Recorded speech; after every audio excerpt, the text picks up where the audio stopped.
This guy's garage.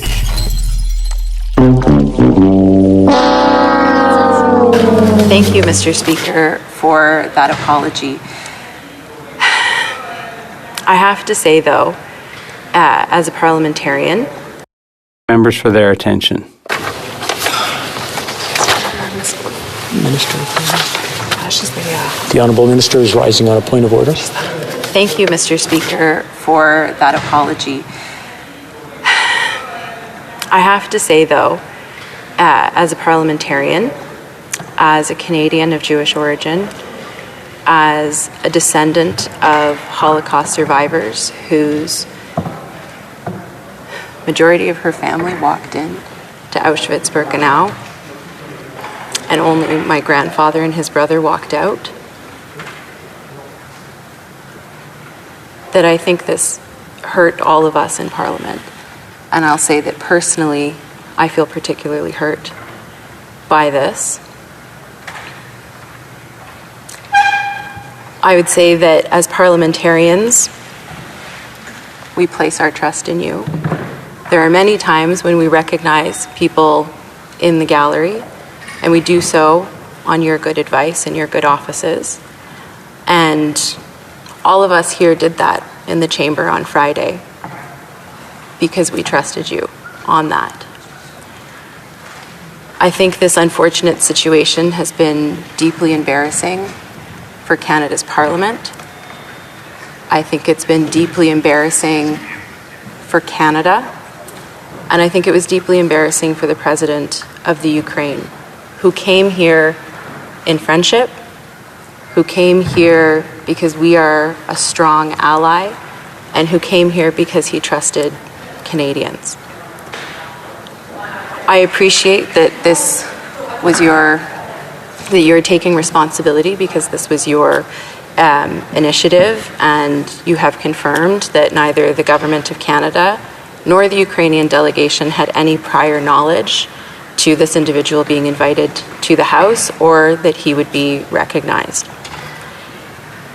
However, given this deeply embarrassing situation, I think for all of us as parliamentarians on all sides, I think it is very important that we collectively work together to strike this recognition from the record, and I will work with my colleagues to do that.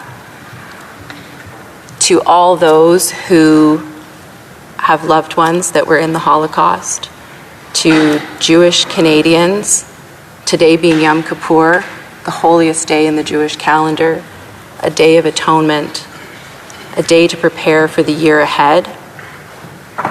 We stand with you in this. We recognize this was a deeply hurtful moment, and many of us in this chamber feel that hurt acutely. I want to please ask all colleagues, particularly those in the Conservative Party of Canada, to make sure that we do not politicize this issue. I don't think it helps anybody. I think we need to make sure that we move forward, recognize this mistake, and stand in solidarity together to reiterate our commitment to Jewish Canadians, but also to Ukrainian Canadians and the people who are fighting for freedom, for peace, and for justice in Ukraine right now. Thank you, Mr. Speaker. I want to thank the Honourable Member for her comment, and the Honourable Member for New Westminster Burnaby, please. Thank you, Mr. Speaker. It's with great sadness that I take the floor today following the statement you just made and to deal with what happened in the House on Friday. Parliament entrusts the Speaker to guide this Parliament through challenging circumstances. And Mr. Speaker, you have done an admirable job doing just that through COVID-19, the occupation of downtown Ottawa last winter, and the putting in place of a hybrid Parliament. The procédure et les usages de Chambre des communes The House of Commons procedures and practices indicate that the Speaker has various roles, including ceremonial and diplomatic, and our Speaker often acts as a representative of the House. His ceremonial role is important, and that is why he alone has the privilege of recognizing visitors in the gallery. This privileged role led to a situation on Friday in which an individual who, according to the Simon Wiesenthal Center, was a member of a Nazi unit responsible for the death of many Jews and was convicted in the Nuremberg trials. This individual was a guest of this House, and shocking that members of Parliament rose to give him an ovation. Members did so because we took the Speaker's word that this individual should indeed be granted this honour in good faith. We have members of Parliament who have dedicated significant parts of their lives to fighting racism, fascism, and anti-Semitism. We have members of Parliament who lost family members to Nazism. 2 members of my family, my uncle, my grandfather, whose names are commemorated on the cenotaph in Westminster, BC, are part of the scars of this history. These same members of Parliament feel betrayed right now, as do members of the Jewish community and of other communities who are victims of the horrific violence of the Nazis. À bien des égards, le président est le visage de cette chambre.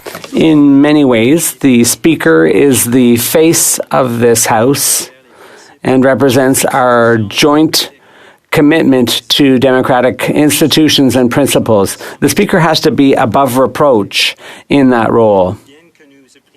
Although we appreciate the apology made by the Speaker yesterday and in his statement today, we regretfully and sadly say that that's not enough. Unforgivable error, which puts the entire House in disrepute. And unfortunately, I believe a sacred trust has been broken. It's for that reason, for the good of the institution of the House of Commons, that I say, sadly, I don't believe you can continue in this role. Regrettably, I must respectfully ask that you step aside. Je demande pour le bien du Parlement. I ask for the good of Parliament that you step down from the role of Speaker. Merci au commentaire. Thank you for that comment. Mr. Speaker, this is a very grave incident on a day when the government of Canada is welcoming the head of state of Ukraine, a country that is undergoing an unjust and illegal invasion.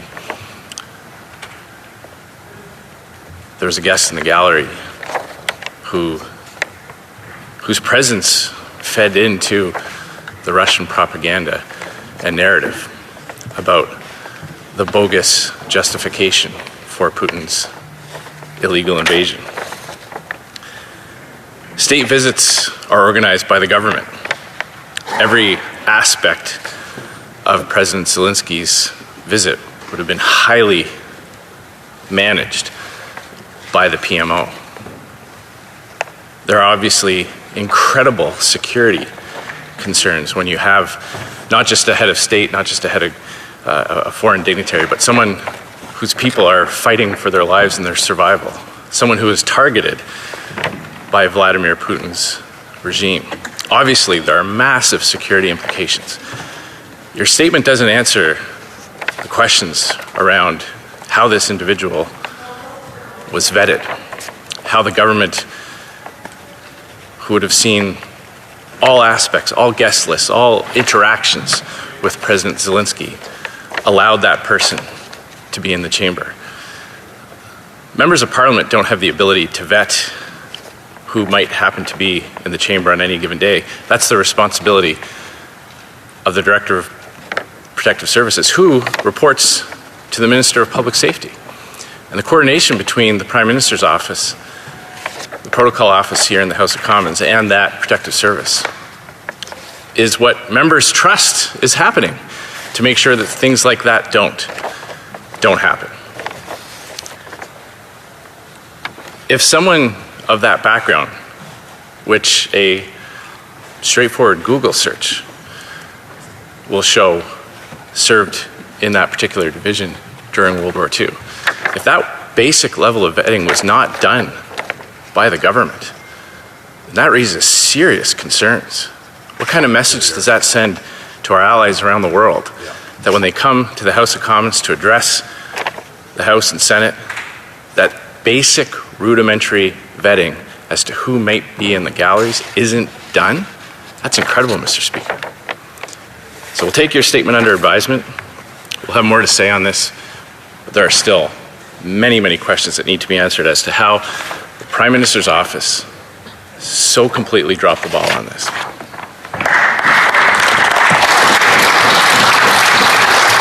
The Honourable Government House Leader. Mr. Speaker, I would just like to respond to my honourable colleague because I think we both share the frustration about what happened on Friday, but I do want to reiterate, and as you have made very clear in your statement, Mr. Speaker, that this was your initiative. The Government of Canada had no knowledge of this individual coming to, the government had no knowledge. The Speaker is responsible for this chamber. He invited him of his own accord, and he made the decision himself to recognize him. Neither the Government of Canada nor the delegation of Ukraine had any knowledge of this. I would respectfully submit, Mr. Speaker, that you clarify this for the members opposite, because it's important that this information be clear and that these false allegations do not continue because they're not true. Thank you, Mr. Speaker. That's right. Nous allons aller avec l'honorable. We'll proceed to the Honourable Member for La Prairie and then come back to the Member for Regina Capel. Thank you, Mr. Speaker. Look, today, before I talk about the situation before us, I'd like to say that I have thoughts for people who suffered in World War II. It was one of the darkest moments in history, particularly for the Jewish community, who experienced full-on the aggression of a pitiless invader. Mr. Speaker, you know how much I've always found your work to be outstanding, and I've always taken the trouble of saying so. So I'm a bit emotional about this. You've always been a strength in our view. We've never doubted anything you proposed or anything you did. So much so that on Friday, when you suggested that we applaud an individual who, it turns out, was with the Nazis, we never would have thought that it was anything but a deserving person, a person deserving of the House's ovation. And then subsequently, we learned that that was not so. This was someone with a very dark past, and that was a shock. It came as a shock to us because you were, in a way, responsible for that commendation. That said, you apologized, and I'm completely convinced that that was a sincere apology. And it's your conscience, your wisdom, and it's not for me to say whether those apologies were sufficient. I'd like to go beyond partisanship here. I think this situation calls on us to be better than that. This was a situation where the Ukrainian leader, who may feel affected by the situation. So when you think in Quebec and in Canada, there are people that are standing in solidarity with Ukraine and the Ukrainian leader. Well, let's just say that that situation was not what we would have hoped for. The Ukrainian leader is a hero, and unfortunately, he is somehow tarnished by what happened on Friday. Thank you. I believe the Honourable Member for Calgary-Nose Hill. Thank you, Mr. Speaker. As Chair of the Canada-Slovakia Parliamentary Friendship Group, it's my obligation to point out that the individual in question who was recognized on Friday was part of a division that was used against the Slovak National Uprising, which was a military uprising organized by Slovak resistance movements during World War II, comprised of the anti-Nazi political faction of the Slovak nation. which is my heritage. Units of this division this man fought with were sent to help squash the Slovak rebellion. Battle groups were formed to actively search out and destroy members of the resistance. And according to Slovak historian Kay Fremel, the division's members were helping in anti-partisan, repressive, and terrorist actions and committed murders and other excesses. Based on what I've heard in the House today, I feel like this is the government trying to collectivize responsibility for an incident that was solely within their purview. By inviting the Ukrainian president to our country, we had a duty to protect him in all aspects.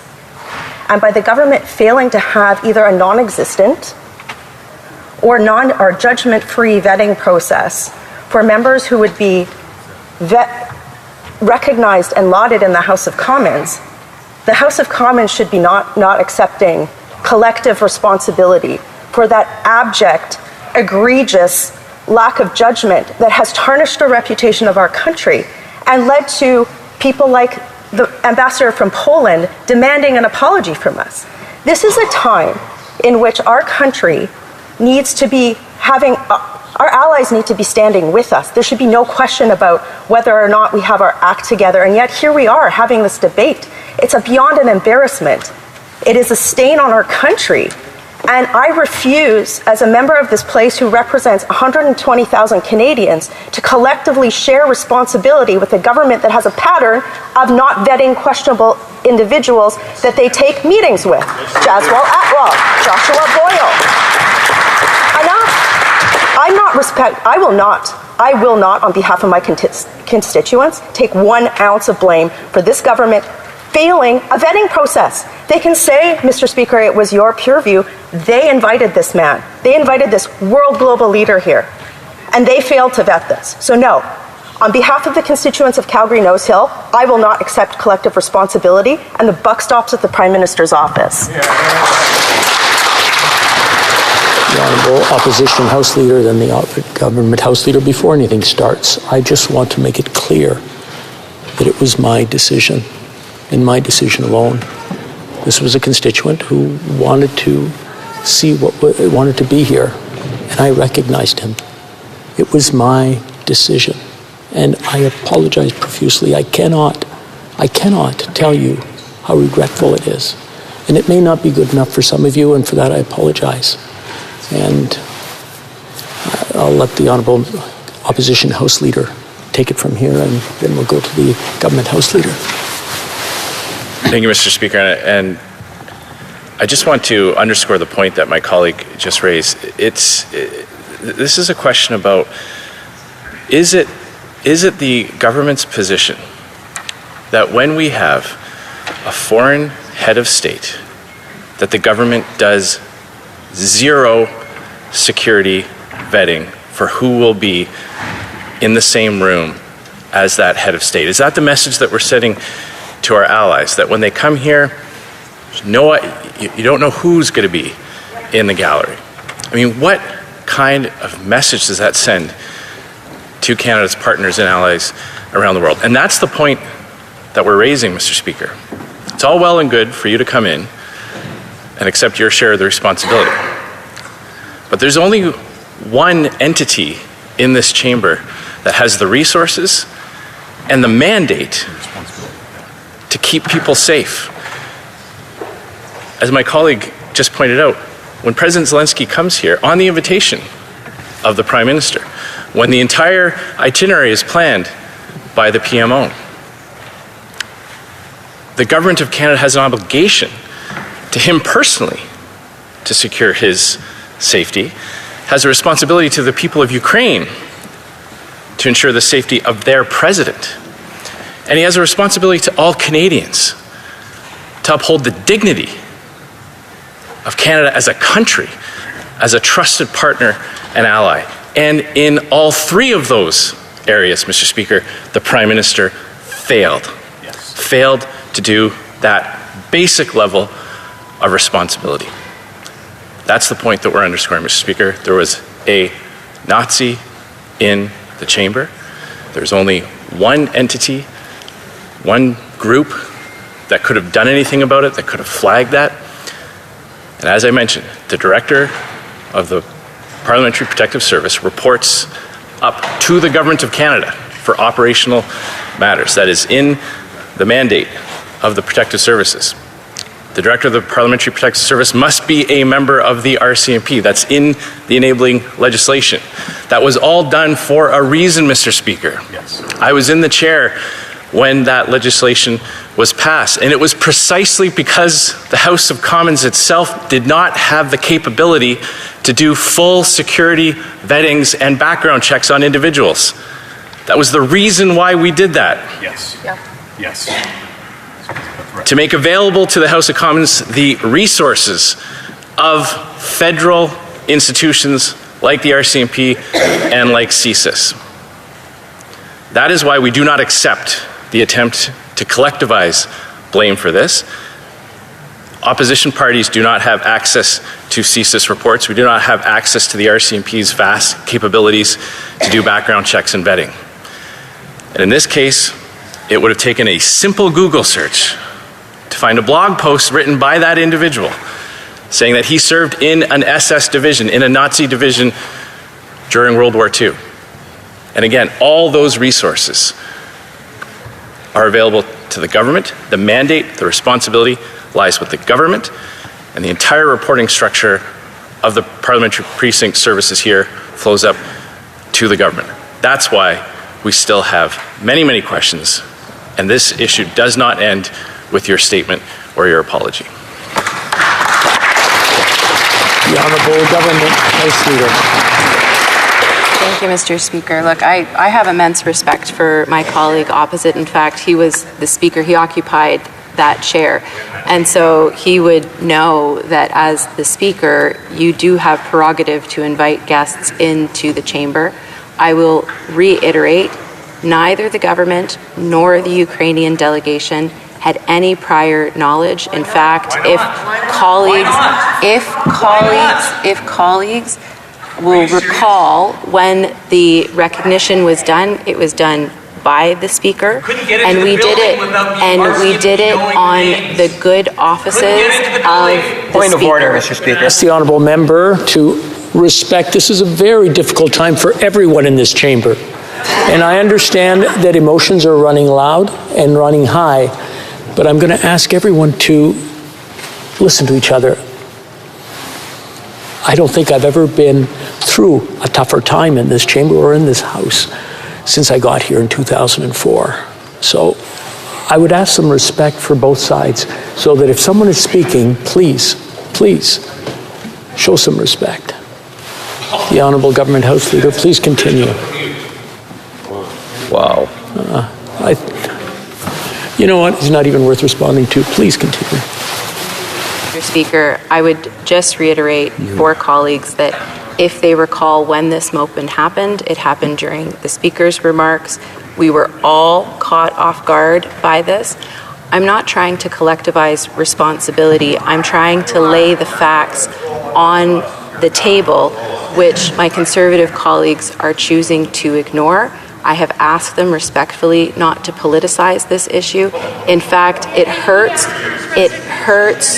communities more than it helps them. And as someone who personally has been deeply hurt by this, as indeed I believe all members in this chamber have been, I think that we need to work together to strike this recognition from the tape, from Hansard, and to ensure that this never happens again. Thank you, Mr. Speaker. Debating. The Honourable Member for Grand Prairie Mackenzie. Thank you, Mr. Speaker. On the same point of order, Mr. Speaker, I appreciate your desire to take full responsibility for this entire event. But, Mr. Speaker, those of us who asked for guests to be able to attend Friday's proceedings know that we were required to give notice of the individuals that we asked for permission. That went through a process. Emails were sent to those individuals. You, Mr. Speaker, were not standing at the door of this parliamentary precinct. There was massive security protocols. Individuals were required to be on extensive lists. That, Mr. Speaker, I don't believe that you individually vetted each of those names. Parliamentary Protective Services is responsible to the government. The lists were given to the government. One would assume that there would have been some process of vetting. If the government is now saying, Mr. Speaker, that none of that happened, Mr. Speaker, I know your desire to take this on, but I don't believe for a second that you went, verified each person who was invited to this place, verified that they were not a security risk, and then stood at the door and let them in. I know that wasn't the truth.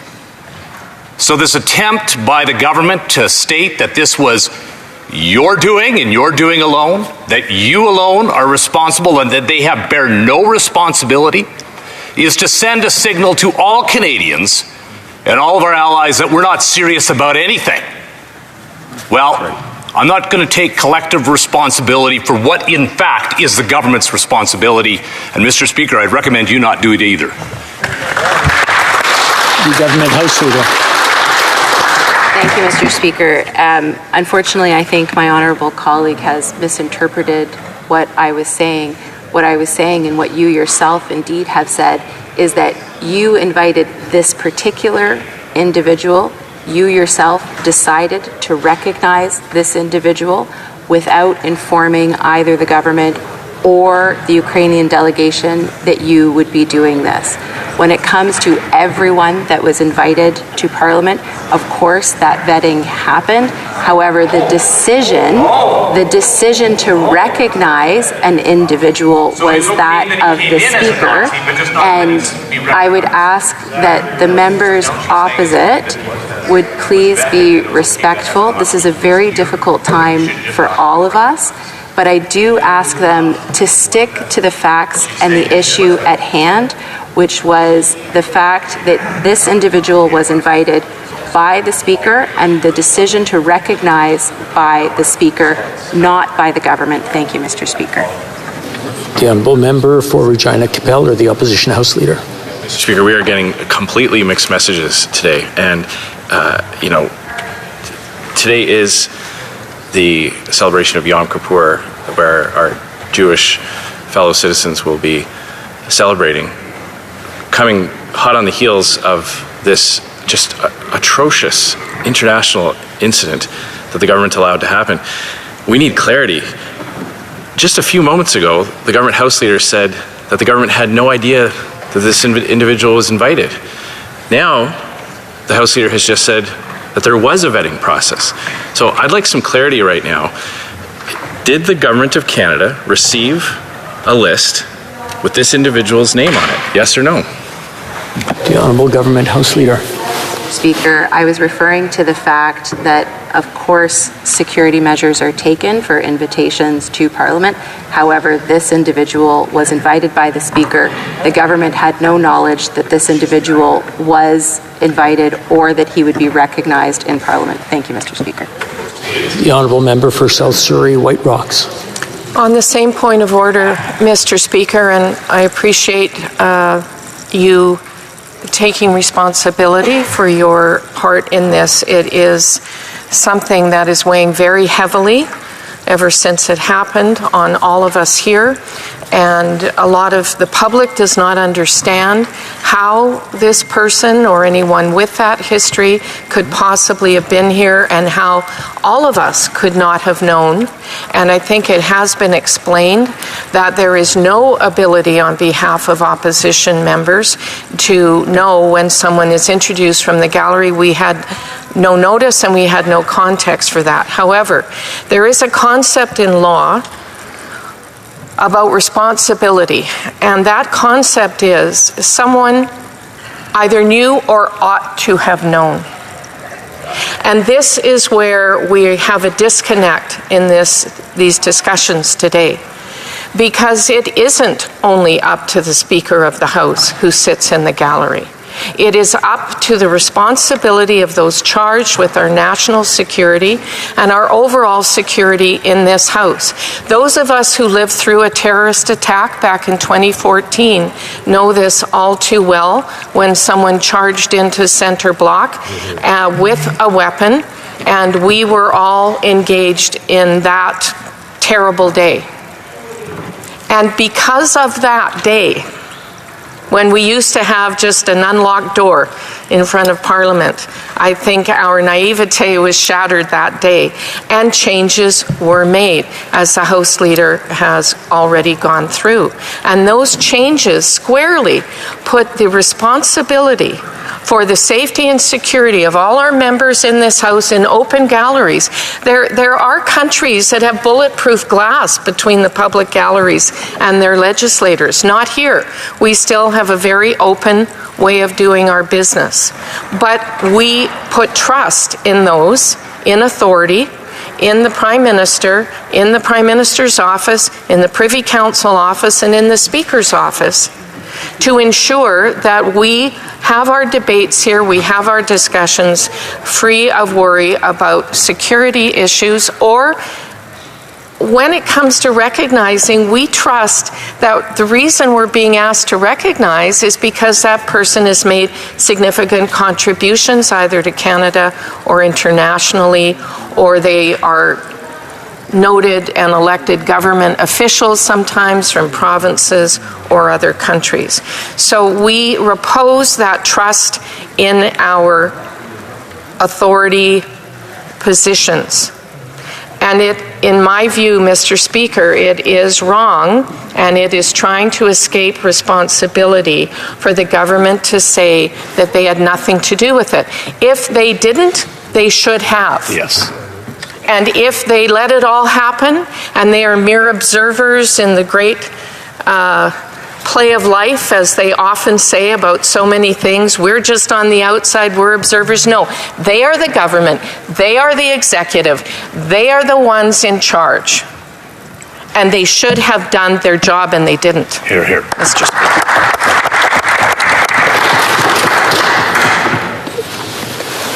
The Honourable Parliamentary Secretary is rising on a point of order. Thank you, Mr. Speaker.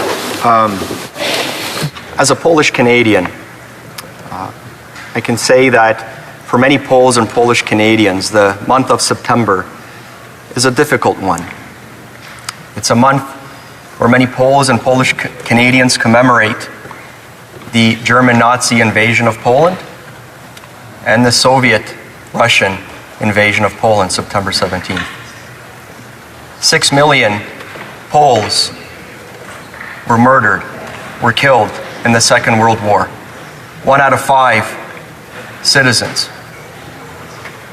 The presence of the gentleman in the gallery was something that is deeply hurtful to Polish Canadians, to Poles. And his membership in the 1st Ukrainian Division, or the Waffen-SS Galician Division, this is a particularly cruel, exceptionally cruel unit that murdered thousands of Jews, thousands of Poles in eastern Poland, viciously murdering Poles and Jews. And so that moment in the House was something that is deeply painful to my community, to Polish Canadians and Poles abroad. But Mr. Speaker, I know you as a good man. The delegations that come here internationally know you as a good man. You have taken ownership of this grievous error. You have promptly taken responsibility, full responsibility on your shoulders.